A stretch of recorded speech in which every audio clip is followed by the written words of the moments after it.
இங்கே நீங்கள் பார்க்குற செடி வந்து இதோட பேர் கிருஷ்ணர் கமலம். ஸோ ரொம்ப ஒரு அற்புதமான ஒரு பூ பூக்கும். ஒரு பூ உங்களுக்கு காட்டுறதுக்காக எடுத்திருக்கேன். ஸோ இதுதான் அந்த பூ. பார்க்கவே எவ்வளோ பியூட்டிஃபுல்லாக இருக்குது பாருங்கள். ஸோ அதுக்கு கீழே அது ஓப்பன் ஆகி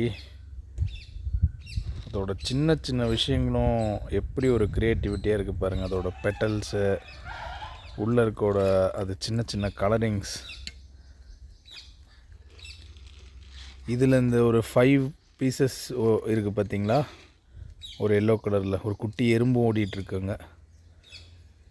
ஸோ அதுக்கு மேலே ஒரு 3 ஒரு ஹெலிகாப்டர் விங் மாதிரி. So such a wonderful flower. இன்றைக்கி உங்கள்கிட்ட இருக்கேன். Thank you so much. Have a nice day.